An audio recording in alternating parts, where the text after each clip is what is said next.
40 ডিগ্রিকে রেডিয়ানে প্রকাশ করো। তো যে কোনো কোণকে রেডিয়ানে প্রকাশ করতে হলে ওর সঙ্গে π/180 গুণ করতে হবে। তার মানে এই যে 40 ডিগ্রি সমান 40 গুণ π/180 রেডিয়ান। এটি হিসাব নিকাশ করলে কি হবে 29, অর্থাৎ 2π/9 রেডিয়ান। আমরা 6 নম্বর প্রশ্নে কি আছে দেখে আসি। 8 + 6 + 4 + 2 2 এই ধারাটির 20তম পদ কত? এখানে ধারাটির প্রথম পদ a সমান 8। ধারাটি একটি ধারাটি একটি সমান্তর ধারা বিধায় সাধারণ অন্তর d সমান এই যে 6 - 8 মানে হলো -2। এই ধারাটির 20তম পদ কত? আমরা জানি n-তম পদ হলো a + n-1 × d। অতএব 20তম পদ হলো a, একবার মান বসাই দিলাম, a মানে 8, a + 20 - 1 × d, d এখানে 2। গড় ব্যবধান এবং পরিমিত ব্যবধান বলতে কি বোঝায় এটি বুঝতে হলে একটা জিনিস খুব ভালো করে লক্ষ্য করো। মনে করলাম তোমাদের বিদ্যালয়ে কোনো একদিন 3 জন অনুপস্থিত ছিল, আরেক দিন ছিল 5 জন অনুপস্থিত, আরেক দিন ছিল 10 জন অনুপস্থিত। আমরা এটি সংখ্যা রেখায় একটু স্থাপন করলাম। তো এদের গড় অনুপস্থিত কত হবে? গড় অনুপস্থিত তাহলে এই যে 3 + 5 + 10, 3 + 5 + 10 ভাগ 3, তার মানে রেজাল্ট হলো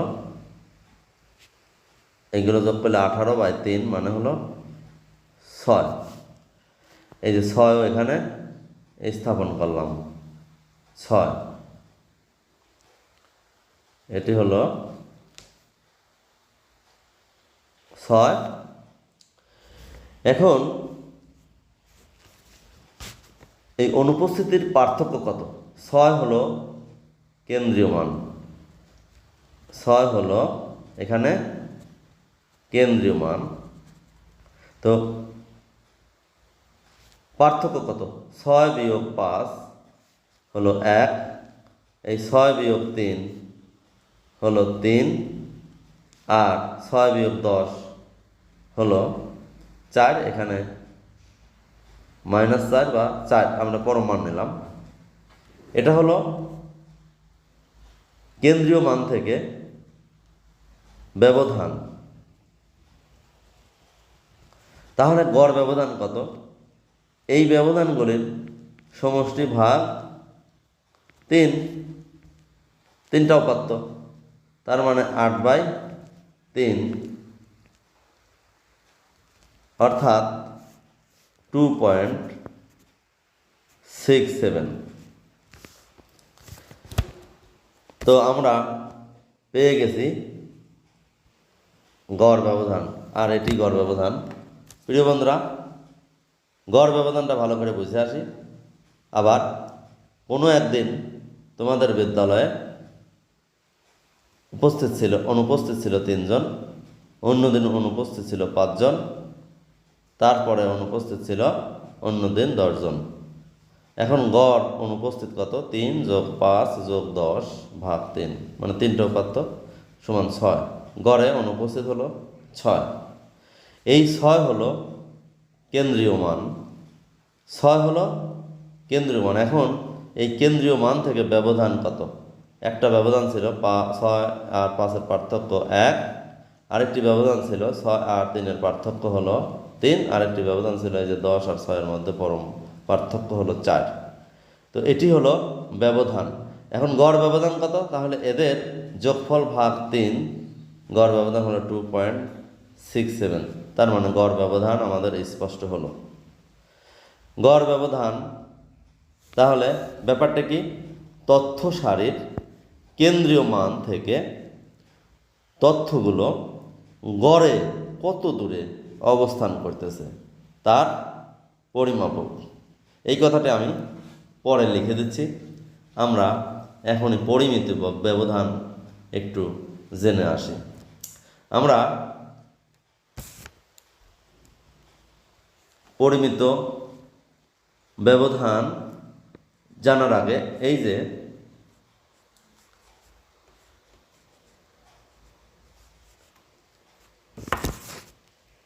আমরা পরিমিত ব্যবধান এখান থেকে জেনে আসি। আমাদের কেন্দ্রীয় মান থেকে গড়ে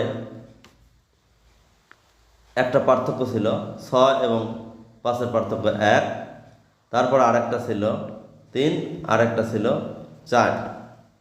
এখন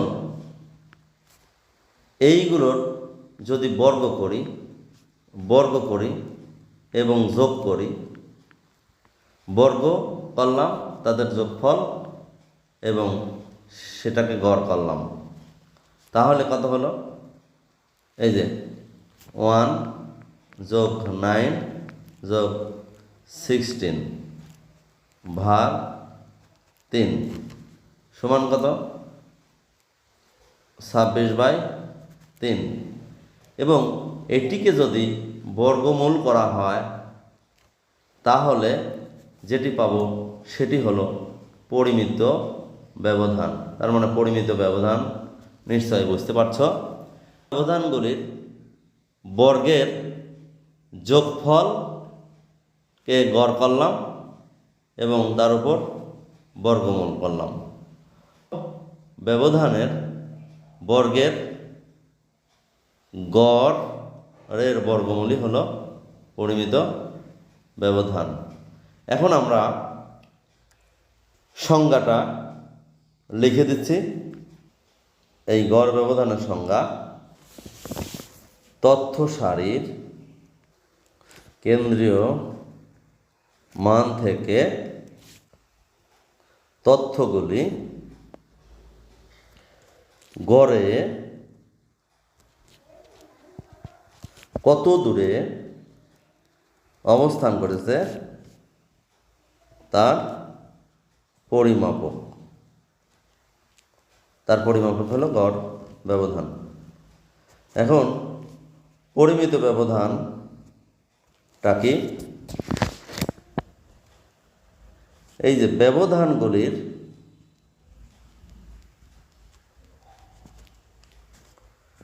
বর্গের সমষ্টির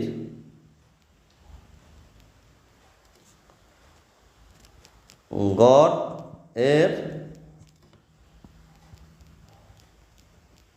বর্গমূলই হলো পরিমিত ব্যবধান।